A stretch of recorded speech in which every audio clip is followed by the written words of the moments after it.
Hey, good morning and welcome to Breakthrough Walls. I'm Ken Walls and I'm your host. And I have the one and only RosaLinda Diaz on the show today. So make sure you stay with us. You'll want to hear this gal's story.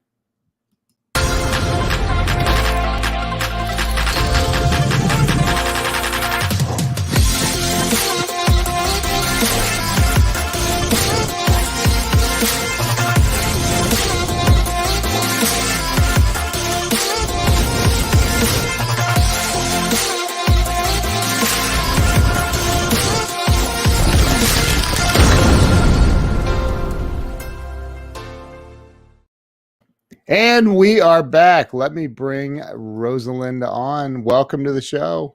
Thank you. Welcome. Good morning. This is RosaLinda Diaz, the sequel. Yeah. Yes. Hello again, everyone. We tried to start this before and had a malfunction. So here we are, and we're ready to rock and roll.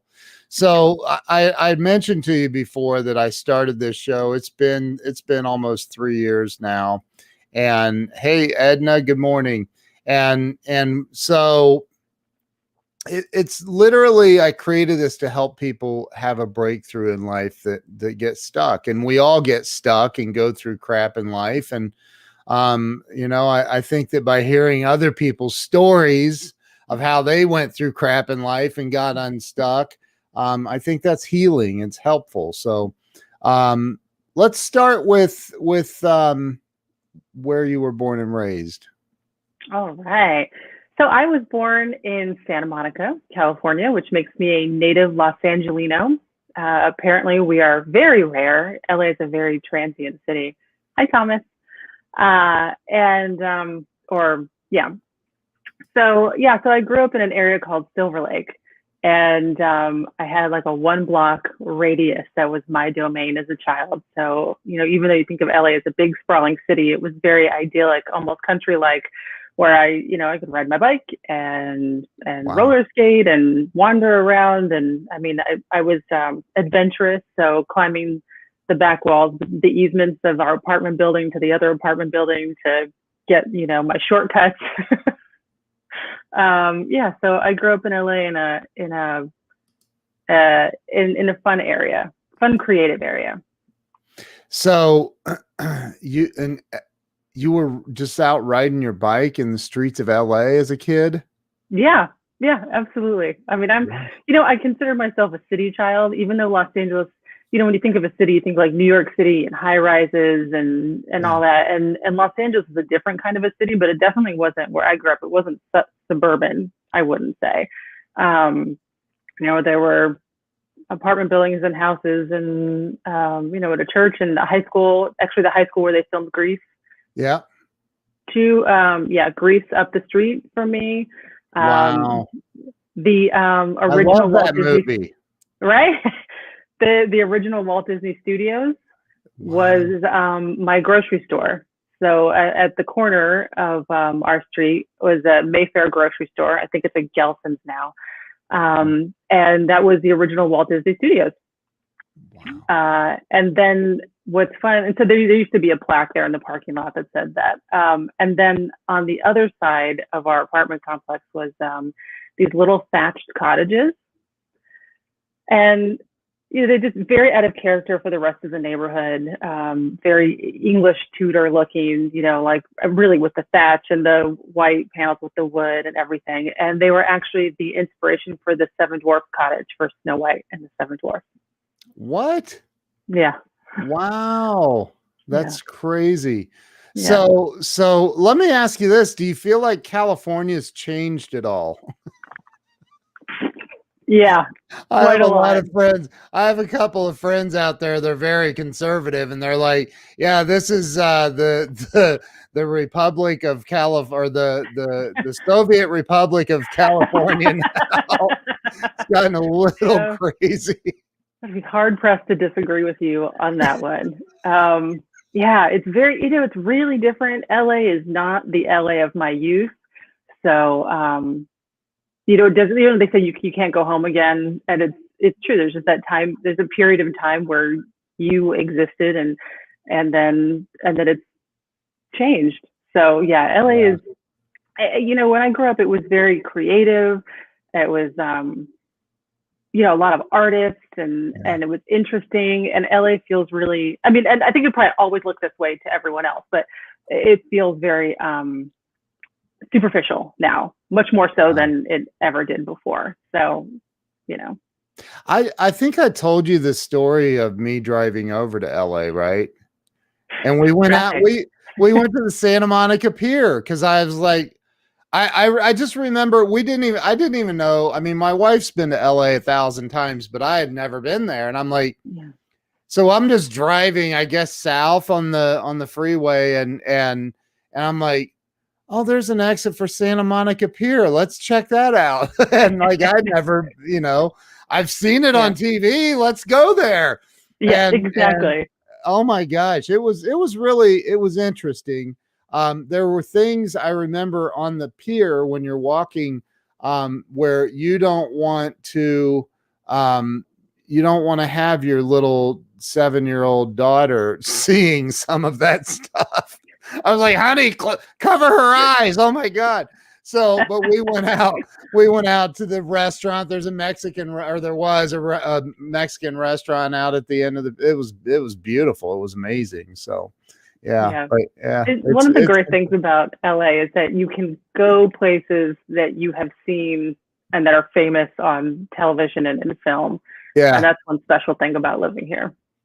Wow, look at this. Ben Gay, who is a legend, his wife, he said, my wife, Gigi, worked Oh, at that Mayfair and lived in that Lisa. neighborhood. Wow, Oh, we're neighbors. Hi, that's Ben. so And cool. Gigi.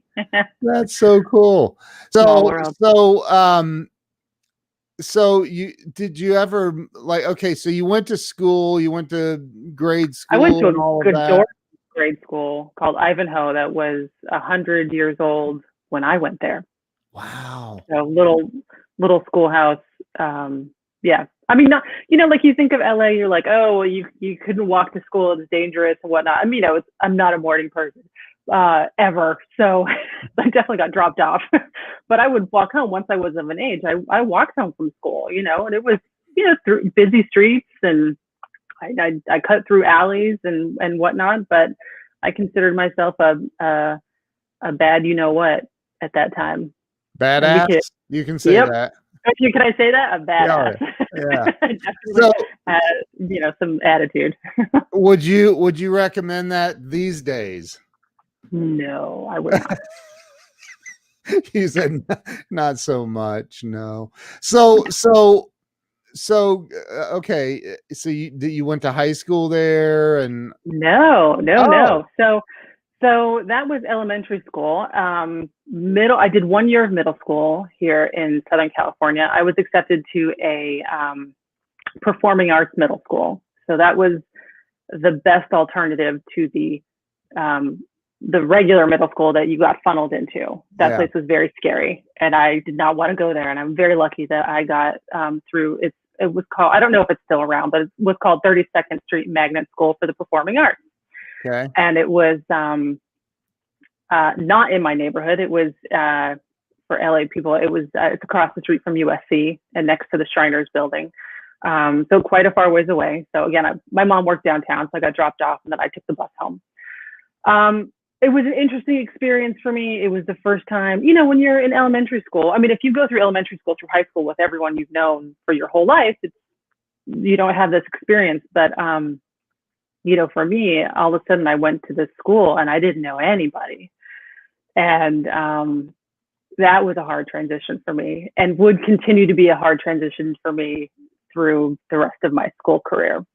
Wow.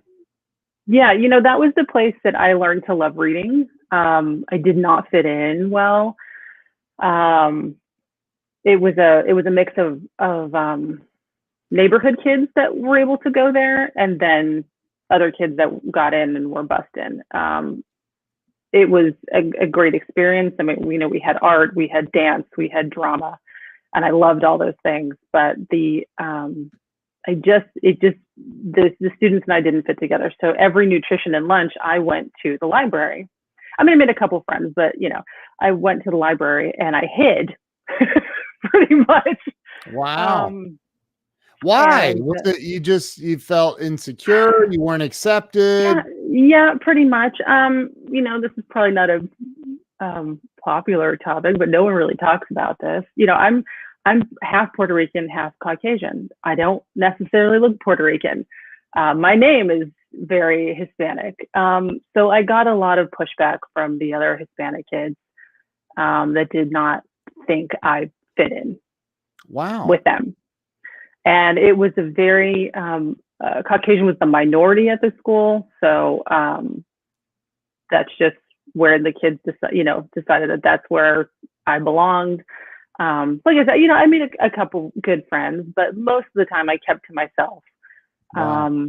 I know you have kids, so I don't know if you've gone through this in middle school, but it was almost a daily, I was not a troublesome kid in elementary school, but all of a sudden you get to middle school and I was in the nurse's office every day. I don't feel good. I don't want to go back to class. I want my mom to come pick me up. It was just that much trauma.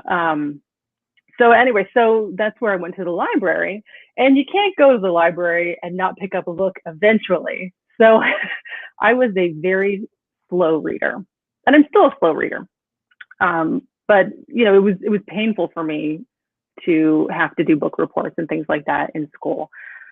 So it wasn't a natural outlet, but sitting in a library by yourself day in and day out, you get bored. So I picked up a Judy Blume book, and that was my initiation to becoming a lifelong reader. Well, and who's Judy Blume? What's she write? Oh, Judy Blume is steamy novels, right? Yeah, right. Well, her adult novels are quite steamy, I think. Oh, she has adult novels. She does have adult novels. Oh, I didn't know that.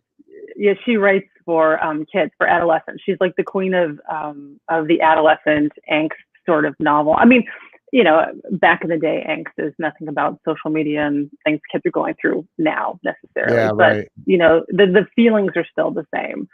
And she captured them beautifully about, fitting in, or, like one of her great books is Are You There, God? It's Me, Margaret, or and I can't remember any of the other ones. I remember a great picture book when I was a kid that she wrote, The Pain and the Great One, about a big sister and a little brother, which I loved. But so my books became my friends. So did you have siblings? I have a half brother, and they moved to Florida when I was 10. He is 4 years younger than me. So Who's they? My dad, my stepmom, and my half brother. Okay. So you didn't get to see your dad much? I did not. Yeah. I was really reflecting. I've been doing some work around this recently, just emotional work. And it occurred to me that, up until about 10, I had like an everyday dad. He wasn't in the house, but he would pick me up from school, to go to school occasionally. Yeah. And we would get donuts on the way, which is something my mother would never do. It's such a dad thing. Or I get dropped off there if I was sick, or whatever. He'd take me with him. We'd go get ice cream at Thrifty's, which used to be a drugstore. And then at 10, it changed, and I didn't have that connection with my father. On that, not even, sort of a daily basis. He became telephone dad. I talked to my dad on the phone, and then I would see him in the summers. So again, my mom's a single mom, and what do you do with your kid in the summer if you're a single parent? So when my dad moved, I went to Florida for like 2 months. Gotcha. But my dad was running a business. He went into the restaurant business when they moved to Florida. So he was incredibly busy. So I still didn't spend a lot of time with him, which, as I reflect, that was a really pivotal moment in how a lot of things changed in my life. Sure. So you went through that I mean, I can relate to that actually. So I think a lot of people can. So you went through that, you go through middle school. I can relate to that too. Both my daughters, my Oldest is 15, so she's going into 10th grade next year. And it's just been awful for her. The way that kids can be just, when I was a kid, it was a lot different. There were bullies, but you handled it, in a way different way than they teach today. Way different way. So, and there were people that tried to bully me, and that didn't work out so well for them. But so, I think that, obviously it's changed, but so you go through middle school and then you got into high school. Were you in the same area in high school? No. So 7th grade, we were in LA. And again, I was calling mom a lot saying, come pick me up. I don't feel good. I don't want to be here. And, my mom was looking around at life and just thought, my child is miserable. And, my father had moved by that point. So there was no blood family that would necessitate us staying in Los Angeles. So she thought, you know what? We're going to move to Hawaii. So that's what we did. Oh, that's right. You started to tell that story before. Yeah. So, hey, okay. You moved like I said, to Hawaii. Rough transition for a lot of years. God, so 7th grade, you are 12, maybe? Yeah. And you moved to Hawaii. Yeah. Where you know everybody. Right. Mm-hmm. Yeah. Holy crap. Okay, so you moved to Hawaii. Your dad lives in Florida. That has to feel like it's on the other side of planet Earth. Yeah. Wow. Yeah, I still went there in the summers, but Jeez. Yeah, that was far from everybody. Far from. So your mom everybody. put you on an airplane in Hawaii and you flew all the way to Florida by yourself. Oh yeah. Well, actually, I was doing that since my dad moved to Florida, so at 10. Oh my God. That was a parental conversation that the battle that my mother lost. And that was put her on a plane and we'll pick her up. Flying alone since 10. Wow. So you moved to Hawaii and how was that? Talk about going from not fitting in to really not fitting in. Yeah. That was, I thought I was a badass. I was from LA. I wish I had a picture to just flash up here, but Doc Martens were popular. Those, I guess they're popular again. They're plaid hoodies and like a skinny jean kind of a thing. I don't know. Everything is old is new again. That was my outfit. That's what I wore, to school. That's what I thought was very cool. You can't wear that in Hawaii. You get heat stroke. But I certainly tried. Wow. So yeah, Hawaii, it's clear I didn't fit in. Hawaiian people are lovely. Hawaii is lovely. But they get, because of the military and whatnot, they get a lot of people in and out of their lives. And I think they're just a little bit more wary of letting people in to their circles, especially people from the mainland, which is what they call, the continental United States. So right away, I just knew I was not going to fit in here either. And that chip that I had on my shoulder, from being from Los Angeles was just knocked right off that very first day of school. I remember this girl confronting me on the bus. Wow. And saying, just asking me a couple questions and she got to her point. And she's like, well, you have dark hair. If you were a blonde, I don't think you'd make it. But with brown hair, I think you'll be fine. And I was just like, oh my God, they're going to kill me. I'm going to die. Wow. I'm going to die here. And are these people, this was a girl that was like native Hawaiian? Yeah. Wow. Yeah. So, the friends that I made there were, again, also the outcasts, the people that came from the mainland, people that had parents in the military. We didn't live on or near a military base, but sometimes people choose to move out farther. we're in an area called Hawaii Kai, which is a gorgeous area. And so 8th grade, and then transitioned to high school in Hawaii, to Kaiser High School, where an episode of Magnum PI was filmed, by the way, long before I went there. Nice. Wow. Yeah, so that's where reading also kept me sane and connected. Did you run to the library again? Yeah. Well, I don't remember the library in the middle school, but I remember going to the library in high school, because we didn't, Hawaii was tough. Hawaii is expensive. It's not just expensive to go vacation there, it is expensive to live there. Yeah. So, we did not have a car.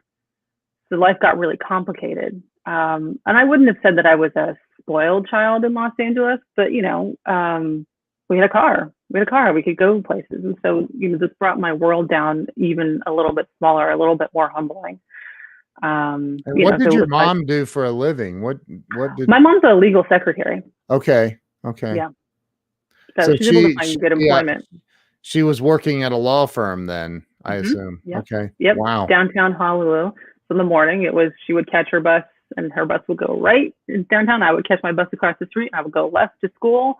Friday nights, we're catching the bus half a mile away to go to the grocery store, and walking home, carrying the week's worth of groceries. Jeez. It was, it brought my mom and I closer together. It allowed me to understand a different way of living, a way that I had never experienced in my life. Even when I see people waiting for a bus now, I always look in my rearview mirror and look around like, God, I hope their bus is coming soon, because I know what it's like to just stand there, just waiting for your bus and looking at your watch like, well, I guess it's late. Wow. I Yeah. feel like I'm missing out. I've never been on a public bus. I haven't. You're not missing much. I'm gonna go down. I live an hour north of Columbus, Ohio. I'm gonna go down and try it. No, I'm not. I'm just kidding. I would say, you know what? Hawaii is a great place. So they have a really great bus system. So unlike Los Angeles, which has the worst public transportation of all time, I don't care how they try to fix it. It's terrible. Wow. Because LA is so spread out. You can't get where you want to go. Yeah. So, but Hawaii, beautiful bus system. So, other than the inconvenience of it, you can really get everywhere you wanted to go. Yeah. Which was great. So if you go to Hawaii, you don't need to rent a car. You could take the bus. Okay. Oahu, that is.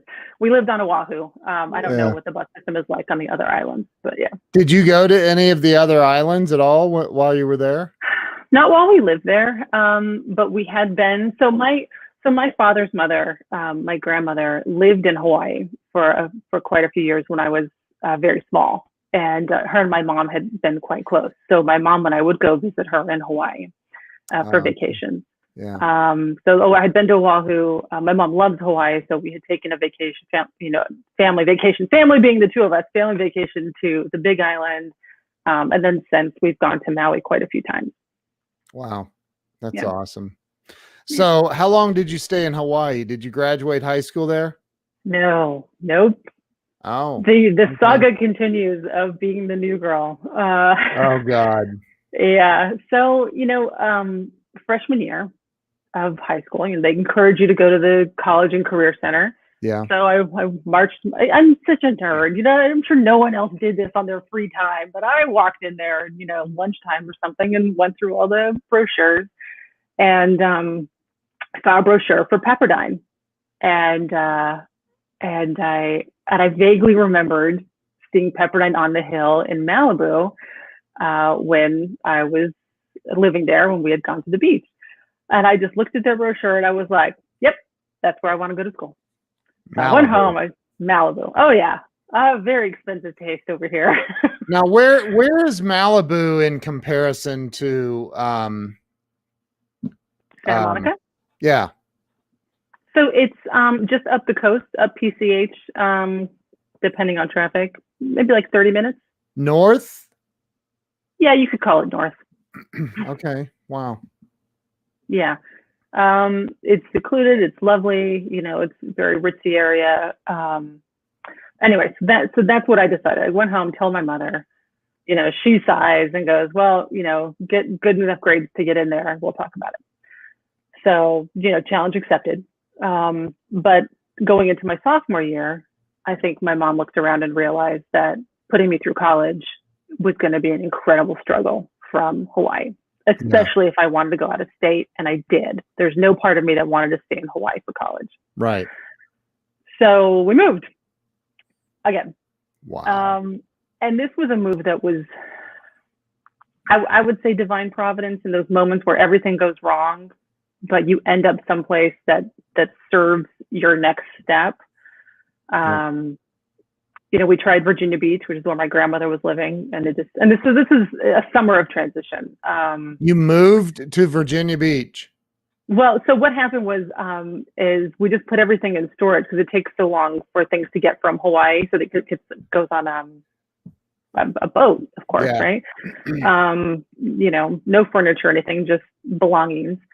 But I had like 4 dollhouses that, God bless my mother, she was willing to transport around the country. We made them. Anyway, so we tried Virginia Beach. Didn't work. My mom's friends had come to Colorado. We went to Colorado, and we thought, you know what? Again, bought a car there, and decided we're going to go back to California. But LA was still not feeling good, so we're going to try Santa Barbara. And you know, when you try something and it's a round peg and square hole, and it's just not going to work. And it doesn't matter how much you try, it's not going to work. So that was Santa Barbara for us. And that was a really bittersweet pill, because Colorado was never, ever on the table. But a huge law firm had closed in Santa Barbara and absorbed all the jobs. And there was just nothing. You know, and Santa Barbara is pretty isolated. I mean, you know, to drive from Santa Barbara to LA for my mom to work downtown would have been hours and hours and hours of travel. And then, so we, you know, tail between our legs, drove back to Colorado, stayed with that friend. There were a lot of jobs at that time in Denver. And that's where I finished out high school. Was in Colorado. Wow. Yeah. So I think I've mentioned it before, but I went to Columbine High School. That's right. Yeah. That's right. Wow. Before it happened. Before, yeah. I graduated the year before. The year before? Mm-hmm. So did you know the kid that did it? I did not know either of them. It was two. Was it two? Yeah, Eric Harris and Dylan Klebold. I did not know them. Again, right, new girl. And of course, I was a junior. They were younger than me, so I didn't have any classes with them. A good friend of mine had French with one of them. I had French with one of the girls who was shot and paralyzed because of her injuries. Really sweet girl. Yeah, and you know what's ironic is, again, this is not where we were intending to end up. I started school 2 weeks late because in California at the time, you know, school started after Labor Day, and that's what we had been planning on. School in Colorado started in August. So when we returned, you know, junior year is the most important year in your high school career. I was 2 weeks behind. I needed to take, you know, more advanced algebra and what else? Physics, things I was not adept at.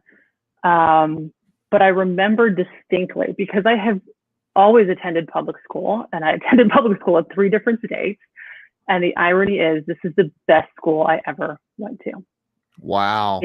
It was an incredible school. I mean, they had just remodeled it. Wow. So it was brand new.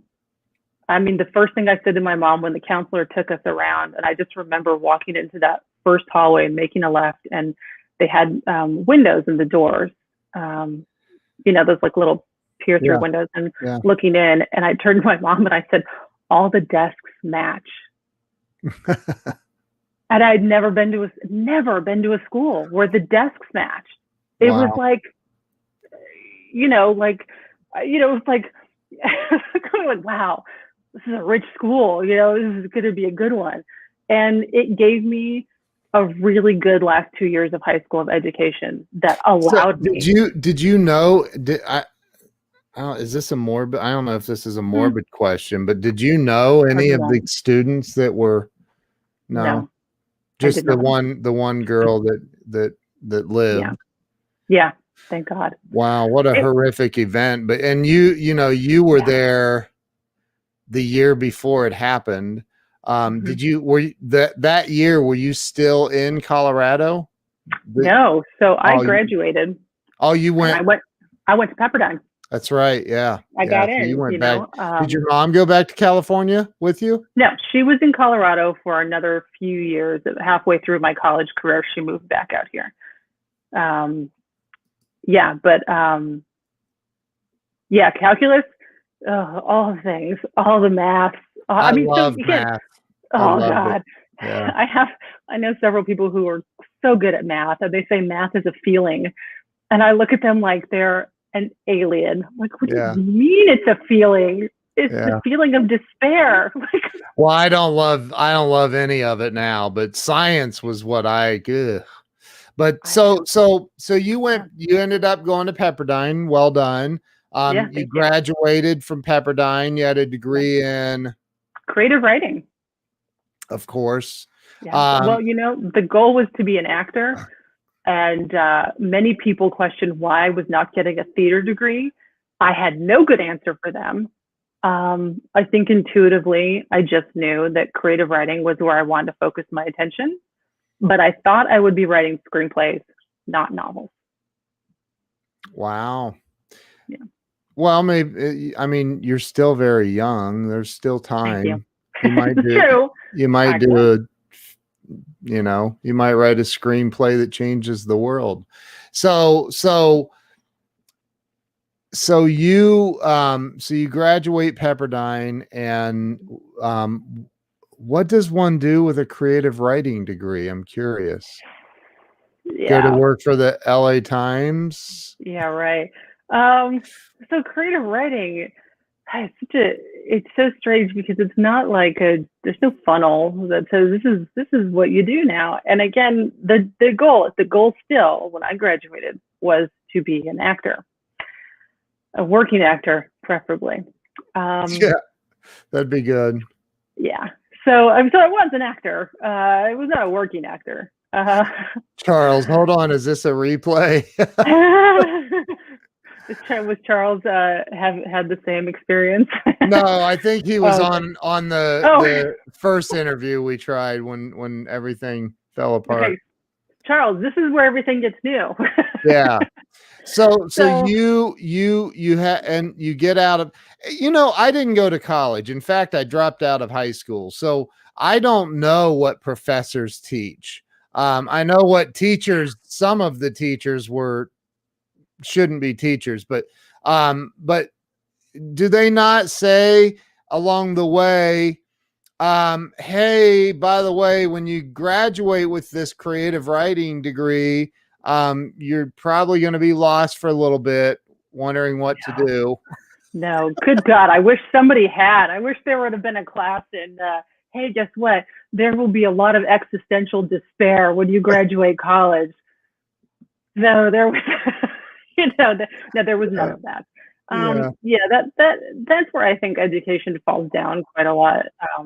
High school and college, there's not a lot of practicality. It's Yeah. learning how to write is practical, but there was no class that said, hey, this is how you market and publish a book, or the things that you need, the business things. And I always regret. I gotta get this part. I gotta get, like, Okay. your graduation day. You got the cap and gown. You're graduating from college with a creative writing degree, and you're like thinking, I can't believe I'm graduating. This is awesome, and I'm gonna go. What? Like, Yeah. you didn't have a thought? I'm gonna go write books now. Go be famous actress. Wow. At 22 years Mhm. old. Yeah. Okay. So I had already been in classes. So again, not a theater major, but I started taking classes from a very wonderful and esteemed teacher named Eric Morris, who is still teaching. He's in his 80s now. Do you know Glenn Wonder Morshower? what? No, Eric Morris. No, I said, do you know Oh, Glenn do I know? Morshower? I don't. You've seen him. He's got, and Okay. he's been an actor for 45 years. He's one of my best friends in the world. And Good for um him. he's got to teach an acting school. He teaches acting. Oh, Yeah. oh, So nice. yeah. Okay. Anyway, Yeah. yeah. So there's a lot. There's a lot of lies when when you go through any kind of creative profession, but especially for actors. And I don't mean Eric's work, because Eric's work is amazing and made me a better person and a more aware person. So I will never regret the 5 years I spent training with him. So that was my junior year and beyond. So after I graduated, I was still um, studying with Eric. So yeah, so then I became, an actor. And what do actors do? Actors get gig work. Yeah. So I bounced around, and I did genuinely try to find employment, doing things I was well suited for my creative writing degree. But yeah, it all ended up being things that you could do or not do at the drop of a hat, so that you could go audition. I definitely Yeah. got fired from a couple jobs for being creative about why I wasn't at work. Because I had an audition that was more important to me than going to that job. Wow. Wow. So how long did you do that? Man, like 10, 12 years. So I know now it seems weird. you're into your 30s Yeah, yeah. trying to be an actress. And Mm-hmm. were you getting some acting gigs? I was getting some things that were small. Commercials? Yeah, nothing that it was like, wow, this is working. So again, existential dread. Yeah, that lasted a long time. I did think back. So in 2013, I think, I got my first book deal with the publisher. And I remember my first creative writing class, and our teacher, Dr. Shamus, had a guest speaker named Winnie Holtzman. And Winnie Holtzman has done a lot of amazing things, but she did Wicked, if you remember the Yeah. Broadway musical Wicked. Yeah. So she came and spoke with us, and she was, I think, an actor and a writer. And so I raised my hand and I said, when do you know? Because of course, I was freshman of college, so everything was possible and attainable immediately during that time, right? Like as soon as you Yeah. leave college, I'm gonna have the career I want and all that stuff. Yeah. So I raised my hand and I said, how do you know which one to pursue? How do you know? And I will credit her for my sticking with my writing, because she said, you do both until you can't, until one Mm. takes over your life. And in my mind, that was like, getting an A-list movie or getting a New York Times, best-selling book. Mm-hmm. That was not the case for me, but it became clear as I was going through the publishing process with my first book that I couldn't devote any time to acting. I couldn't devote the time to going through and submitting myself and all the things that you have to do as an actor, because it's time consuming. Sure. And I decided to put it down temporarily. But I decided to put it down to focus on my writing, to give my writing the chance that it deserved. And never picked it back up again. And then consciously decided to stop acting years after that. But that was it's it was a question in creative or intro to creative writing, but that her thoughtful answer just stuck with me, and that was the word I'm looking for. Pivotal moment. Pivotal moment, sure. Advice. That was the advice. Oh, okay. Hi, I'm a writer. That was the advice. Very creative one too. Yeah, that was the advice I needed in that moment to help me make that decision to step away. So many years later. But it's they teach you. I mean, I've read really great books. I think it was called The Next Happy, about no one teaches you to stop following the dream.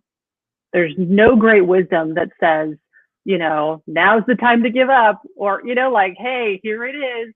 And no one says that. And everything is, never, never, never give up, right? Which was Winston Churchill talking about a war, but they like to put it on everything, or, don't give up on yourself, or just keep going. You're almost at the top of the mountain. And I will say that sometimes those are lies. Sometimes those are not true. And sometimes those are the things that keep you on a path that is damaging for you and psychologically hurtful for yourself as well. These are the reasons I couldn't stop acting so much sooner, because, the adage, like, to believe in yourself and you'll get there, and be like, I have tons of belief in myself, so how could I stop? How could I stop? How could I give up this dream? Again, it's just something people don't mention. And I think it's, so if anyone's watching that has that moment or had to give up a dream or something, like, it's okay. Like, maybe what you got out of pursuing that dream was exactly what you needed. Yep. And it's a-okay to step away. It's okay to find a new dream. It's okay to put it down for a while and never pick it back up again. There's no shame or guilt in that. That society, likes to foist upon people that are really creative or pursuing something. Yeah. Don't give up. But I mean, look, it's the truth. I mean, I could suddenly wake up with this great passion and dream to be a number one player in the NBA. And right. No matter how hard I try at 52 years old and 6 foot tall and slightly maybe overeat now and then, I'm not going to make it in the NBA. It's not ever going to happen. Like, right. No matter right. how passionate I am about it. So there are, but I think that, to your point,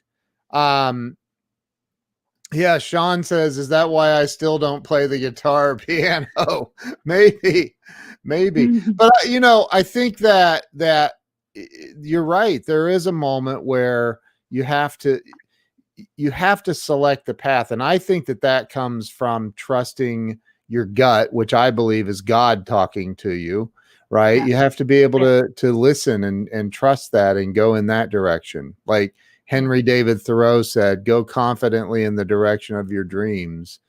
So, if it's not working, it's not working. Yeah, exactly. And what, and as a good example, what you said about wanting to play in the NBA. Yeah. But, creative dreams or, actors or musicians, artists, so much harder to quantify that. Yeah.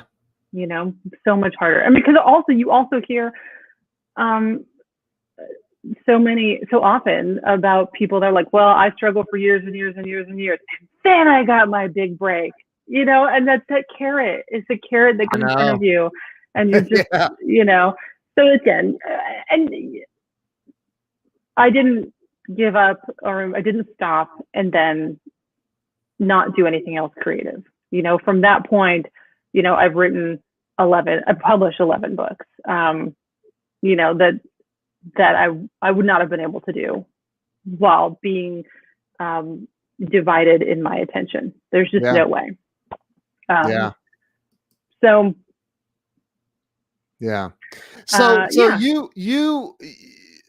you in 2013 you published your first book with a publisher. Like, here you are, not even a known writer. How'd you get a publisher?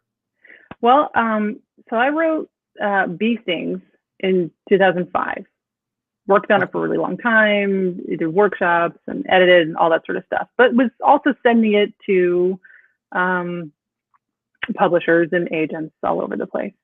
Okay. Again, this is also another one for writers. You hear about J.K. Rowling, who was, rejected 40 times. So you think, well, okay, I'm going to keep sending it out there. And this was fortuitous for me that I had a friend who was with this publisher, small publisher, but she said, "Hey, I have a good editor for you," because I had one book that I had asked someone to edit for me, and this was a different one. And I said, "Cool." So I contacted this person, and she was the editor on staff at this publishing house. So she went through it and said, "I think it would be a good fit for them. You just have to take out the swearing." So I did. Oh my gosh. When I did, I went through it. I went, wow, there's a lot of unnecessary curse words in this book. So you got a publisher though. So I got a publisher. Yeah. And I say and this is the hard thing about being a writer, an artist. You have these gatekeepers, and at the time, self-publishing existed. It just didn't exist in the way that it does now. Right. And you get this opportunity, and you think, oh my gosh, I've been trying to do this for almost 10 years. This is my chance. I'm going to say yes to anybody. Yeah. I'm going to say yes to anything. And I have seen writers over the years. Well, now it's a little different. That say, oh, I looked at this publisher. They didn't seem like a right fit. I said no. I was never going to do that. So right. They offered to publish my book. I said, great. And at the time, I hadn't written any romance novels. I don't consider this book a romance novel. It's more women's fiction. And romance novels, they can churn them out. There's sort of formulaic. Their readers expect a lot of new material. And that's what these people published a lot of the time. And they had just started expanding. So I was one of their newer authors. And we just didn't see eye to eye. Their publishing campaign was for different types of books. I had certain ideas and they didn't meet with them. It was very interesting and insightful to go through the whole publishing process at a traditional publisher. That was eye-opening. And I don't think I could self-publish my books without having done that first. How many publishers turned you down? A bunch. You don't know how many? A whole bunch. I always wonder how they keep the exact number, but do you know what the number one best-selling book ever is? Oh God, it's going to depress me, isn't it? It's not the Bible. I mean, it's the Bible's number one. Number one. Okay. So number two is this. Right. Yeah. So Mark Victor Hansen is a very dear friend of mine. And they've sold over 600 million copies of that book, right? Of amazing. All the, he's written 312, I think, best-selling books. But Mark said he taught in my class last week, and wow. in my Grow Live Academy, he came in and taught. He's such a good dude. But anyway, he said that him and Jack Canfield, yep. They were turned down 155 times. Can you imagine being one of the idiots that said no to that? You know what though? Like had one of them picked it up, they might not have been able to reach the success that they've had. Right. Because a publisher, they have lots of other books, and this is how we do the thing, and this is our formula, and it may totally have hit the mark, not have hit the mark for them. Yeah. And their book would be, one that a handful of people have read, and that was it. Yeah. So again, the divine providence where things don't turn, things are not working. And you know how long that takes, 150 publishers, especially back in the day, like when you were to mail things to people. I mean, even email, 6 months or longer to hear back from somebody. It's crazy. It's a good chunk of your life that you spend as an artist waiting for someone to give you a green light. And that's you're literally waiting for someone to say, we approve of you. We accept you. Yeah. I mean, talk about a play on emotions. Right? Like, and then am I worthy? Am I worthy? You get the formula letter back. And sometimes they don't even like get your book right. It is like, dear author, so sorry, we didn't want to publish, That's terrible. X, Y, or Z. And you look at it and you're like, that's not even the name of my book. Like, Oh my God. wow. That's terrible. Yeah. Wow. That sucks. Yeah. So you started publishing books in 2013. You've now written 11. Yeah. Published 11. Published 11. Written Published 11. 13. 13. Wow. The first book I ever wrote has not been published. I love it dearly. We'll see what I do with it. It's a middle grade book, chapter book. So it's special for me. So how are things going for you now? They're good. I'm always growing. I'm always trying to reach another level. I'm not trying, right? What does Yoda say? There is no try. Improving my systems, improving the way I reach readers, all of that. When I started publishing, I was involved in certain readers groups or writers groups on Facebook, and they talked about something called rapid releasing. This is something a lot of romance writers do. And I thought, okay, well, if that's what people want, like maybe I could do that. And what's popular right now? Billionaire books are popular. Okay, let me challenge myself. Let me see if I can do that. And so I wrote and rapid release, so published a set of 3 books within maybe 5 or 6 months. But as one was being released, I was writing the next one. So about 4 to 5 weeks to write a whole novel. Wow. That was challenging. Yeah. Wow. Yeah. So I know I can do it. I know I can do it. I did it for 2 series. So I did it for my Billionaire Club and my School Bells. Are you saying billionaire? Yeah, Billionaire Club. Yeah, billionaires, millionaires. Who wants to read about millionaires, Ken? Billionaires. I know, they're a dime a dozen. So you're writing billionaire books. What's that? I don't even know what that means. What is that? So the billionaire trope is, good-looking rich men and their fun, fantastic lifestyle. And whether it's from the woman's point of view or the man's point of view for meeting someone. So my billionaire series, I always have to be a little different. That's just me. I can't follow the formula exactly. So for instance, for my first billionaire book, his billionaire whisperer, we have a billionaire who's from Montana and comes to LA because he wants to start doing real estate development because he doesn't want to be a part of his family's cattle ranching business. So I know, all makes sense in a book, Ken. Yeah. So, and this is a real person. No, this is my book. Oh, this is made up. This is all fiction. Yeah. It's all fiction. Wow. So that's what's fun about fiction. You can do whatever you want. So he comes to LA and he's just not being taken seriously, and he needs someone to help him. And so in comes Bryn, who is a personal assistant to a very wealthy family, but her boss has died. And she's been fired by the children of this woman. And so her skill set, is very good assistant, but she doesn't want to go be an assistant in a high-rise building. She enjoyed what she did before. And a friend of hers sees an ad, like a kind of a strange ad, and puts her name in. She gets called for it and goes and meets this billionaire, and her job will be teaching him how to be a billionaire, or proper billionaire in LA standards. Right. There's get the Montana out of the billionaire guy, right? Exactly. So, it's fun. It's fantasy. You can do things in a billionaire book like, hey, we're going to go to London to buy some custom made suits. Wow. Because you can do that in a billionaire book. If I was writing a book like my first one, Bee Stings, which is very rooted in reality, you can't get away with that. So the billionaire books are fun. That's There's a lot of, awesome. It's kind a of lot of, a Pretty Woman type very much novel. so. Yeah, very much so. Yeah, and they Love do go that. to the polo fields like they do in Pretty Woman. So Wow.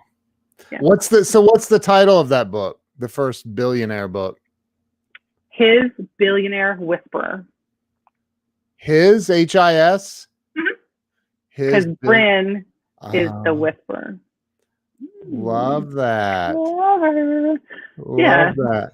Gosh, Yeah. I haven't read a fiction novel in a long time. Oh wow. I And love fiction. I do too. You're taking me back. I forget the author's name, but I used to read these this fiction novel of this guy. He's like a homicide detective in Minneapolis. Oh.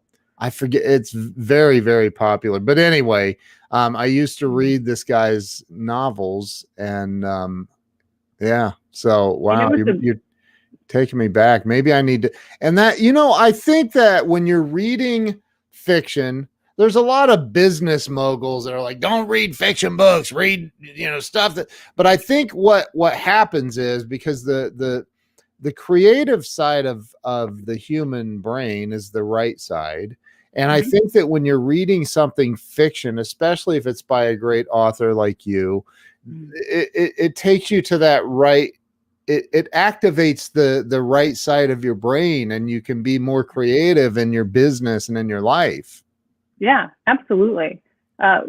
Fiction reading isn't just escapism. It's just like and it's not passive. Like watching television is passive, right? So it lights up different sectors of your brain, and even listening. So if you ever listen to audiobooks, they've done studies where it lights up the same sectors of your brain as reading does.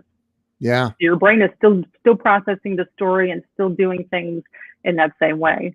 Yeah, fiction reading is a wonderful escape. That's amazing. There's a great book I recommend to everyone. It's a Stephen King book, and I'm gonna be a bad author and tell I haven't read any other Stephen King novels except this one. But it's called 11/22/63, and it's about the Kennedy assassination. But it is about someone going back through time and trying to stop the assassination. And it is one of the best books I've ever read in my whole life. Wow. Wow. That's interesting. I've never even heard. I mean, I know who Stephen King is, obviously, but I've not read any Stephen King books ever, not one. And it's not gory. He's obviously an excellent writer, and it just sucks you into this world. And again, it just suspends that disbelief, right? In acting, it's called the fourth wall, right? So it would be me looking at the camera. That's the fourth wall. It's where the audience is. And when we could go to the movies, or when you sit down to watch a show, you, as the audience member or as a reader, you have that suspended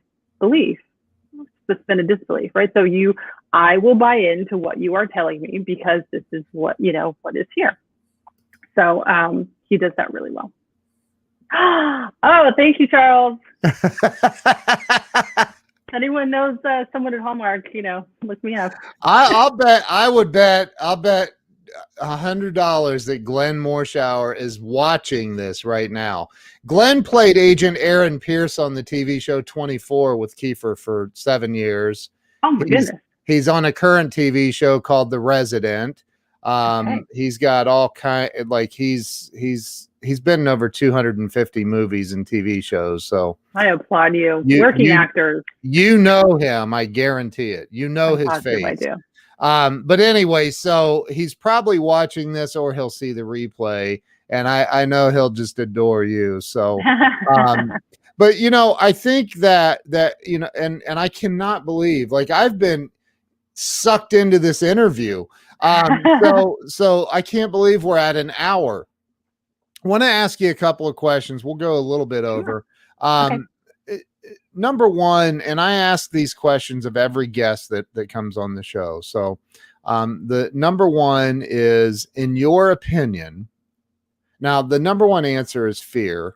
So you got to do you have to do You gotta better. do better because I'm a Yeah. writer. I will do again. I'll do Yes. better. Yeah. Access that right side real quick. Ready? So in your opinion, what do you think holds people back in life from achieving real financial success and happiness? Ooh. And they are related. I don't care what anybody says. They are related.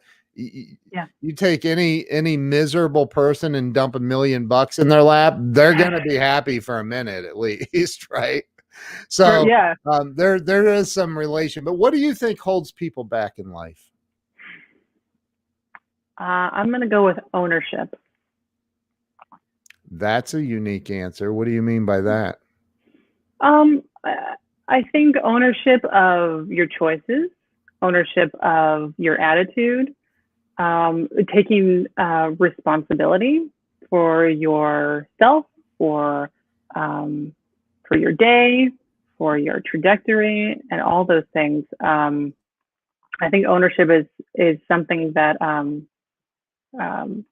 that doesn't get talked about a lot because it's not popular. It's popular to blame a lot of other people for your life and your situations, and there can be, you can have a lot of crappy stuff happen in your life, and at some point you have to recognize that it happened and that certain people were the causes of certain events, but ultimately it falls back to you to move forward from them in whatever way you need to. So taking ownership of your story and how you how you walk through the world, it's 100% on you. You're not going to die, and God isn't going to say, well, oh yeah, your fifth grade teacher, he was a real jerk, and it's okay. It was his fault. It's okay. Like, no, it happened, and you got to figure a way around that. Your fifth grade teacher. I speak from experience. I had a horrible fifth grade teacher. So, and I'm trying to remember what school that would have been in LA. Yeah. Ivanhoe Elementary School. So okay. So the other question I have, it's kind of related. 2020 was a bad year for a lot of people. And it was a great year for a lot of people. It was one of the best years I've ever had personally. But a lot of people, I mean, the suicide rates went skyrocketed and a lot of people suddenly found themselves without a job, without work, without knowing which way was up. If somebody called you and said, I've tried everything, my electric's being shut off tomorrow, my car was repossessed, I don't know which way to go, I'm barely hanging on to life by a thread, what would you say to that person in that moment to help them through to the next? What I think the most important thing for people to know is that they're worthy, that they matter. So the car being repossessed is a thing, and the electricity being turned off is something we can turn back on. We can't get another you. You're here for a reason. You're here, and people love you, and you matter. And all of these things are and believe me, I know, and I know that how devastating that can feel, but they are transient, and we can step out of it. I don't want to say fix it, but you'll be able to move past it. You just have to get through this moment, and I think in that moment you need to recognize how deeply you matter, and that you, at the center of all of this, are still worthy and worth fighting for. And all that other stuff can be replaced in time. And there's a way through. That's amazing. Great answer. Great answer.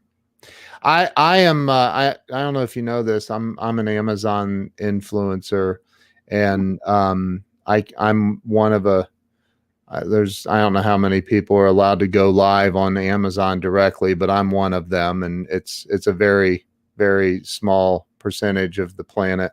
And I would like to invite you to be on an Amazon Live with me soon.